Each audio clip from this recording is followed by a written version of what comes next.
Assalamualaikum warahmatullahi wabarakatuh. Alhamdulillah, wassalatu wassalamu ala man la nabiyya wa la rasula ba'da, wa ala alihi wa sahbihi wa man tabi'a bihudahu ila yaumil qiyamah. Amma ba'd. Pemirsa, Sobat PAI rahimakumullah, Allah subhanahu wa ta'ala telah berfirman di dalam Al-Quran, A'udzu billahi minasyaitonir rajim. Wa ma arsalnaka illa rahmatan lil alamin. Yang artinya, dan kami tidak mengutus engkau Muhammad melainkan untuk menjadi rahmat bagi seluruh alam. Dari ayat ini kita telah ketahui bersama bahwa Nabiullah Muhammad sallallahu alaihi wasallam diutus oleh Allah Subhanahu wa taala sebagai rahmat, menebar kasih sayang untuk seluruh alam semesta. Bukan hanya untuk umat Islam, tidak hanya pula untuk manusia, tetapi untuk seluruh makhluk Allah Subhanahu wa ta'ala. Manusia, hewan, tumbuhan, serta lingkungan. Sebagai rahmatan lil alamin, Rasulullah Shallallahu alaihi wasallam menerapkan prinsip toleransi dalam kehidupan bermasyarakat. Sayyidah Aisyah radhiyallahu anha berkata, Rasulullah Shallallahu alaihi wasallam bersabda, "Inni ursiltu bihanifiyatin samha." Aku, kata Rasulullah, diutus oleh Allah dengan ajaran-ajaran yang lurus dan toleran. Di riwayat hadis yang lain, riwayat Imam Al-Bukhari dari Ibnu Abbas radhiyallahu anhuma berkata, Rasulullah SAW pernah ditanya, "Ya Rasulullah, ayyul adyan ahabbu ilallah?" Ya Rasul, agama apa, agama mana yang paling dicintai oleh Allah? Rasulullah menjawab, Al-Hanifiyatus Samhah, yaitu agama yang lurus dan toleran, Islam. Rasulullah mencontohkan perilaku toleransi beliau dalam kehidupan sehari-hari.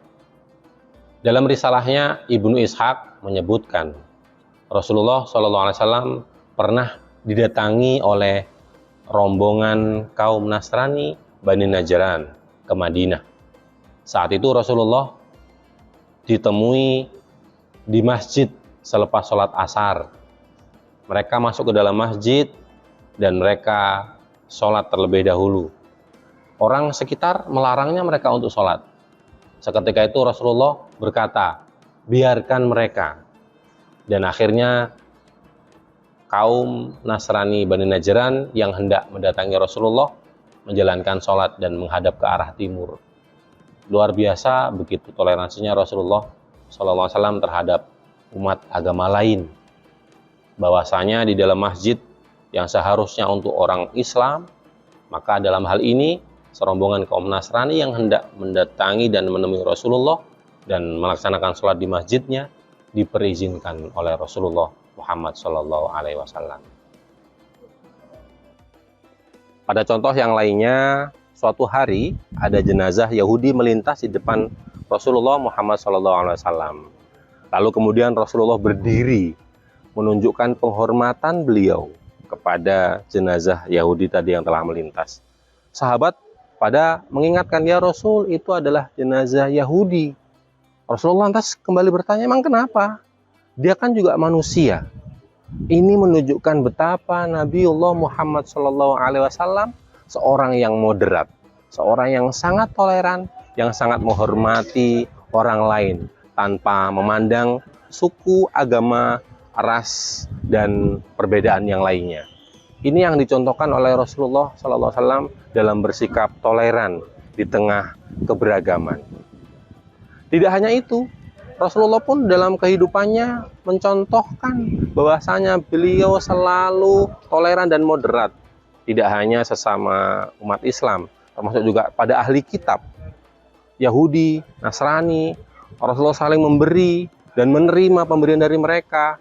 Rasulullah menjenguk ketika mereka sakit. Dan Rasulullah menunjukkan sikap toleran dan sikap moderat serta kasih sayang. Indonesia adalah negara yang beragam, ragam agama, budaya, bahasa, ras, suku, dan ragam lainnya, yang sangat berpotensi terkait dengan pertikaian, berpotensi pula untuk tidak ada kerukunan, berpotensi untuk bercerai-berai. Namun Indonesia masih menjadi bangsa yang besar, bangsa yang saling menghargai, saling menghormati perbedaan antara satu dengan yang lainnya.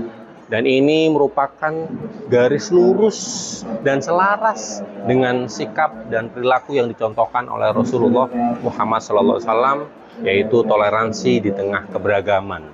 Nah, marilah kita sebagai umat Islam di dalam keberagaman ini, marilah kita menunjukkan dan mencontohkan sikap toleransi kita yang tinggi, supaya persatuan dan kesatuan bangsa ini tetap terjaga. Karena dalam ajaran Islam ada yang namanya ukhuwah Islamiyah, yaitu persaudaraan antara sesama umat Islam. Ada ukhuwah watoniyah, persaudaraan antara bangsa, sesama bangsa Indonesia, dan ukhuwah insaniyah atau ukhuwah basyariyah, yaitu persaudaraan antar sesama manusia. Semoga dengan kultum Ramadan ini kita bisa mencontoh perilaku Rasulullah Muhammad SAW, yaitu toleransi di tengah keberagaman. Allahumma innaka afuwun karim, tuhibbul afwa fa'fu anna ya karim. Allahumma ya Allah, jadikanlah kami bangsa yang besar, bangsa yang selalu bersikap toleran untuk menjaga persatuan dan kesatuan bangsa Indonesia. Hadanallahu wa iyyakum ajma'in wal afa minkum. Wassalamualaikum warahmatullahi wabarakatuh.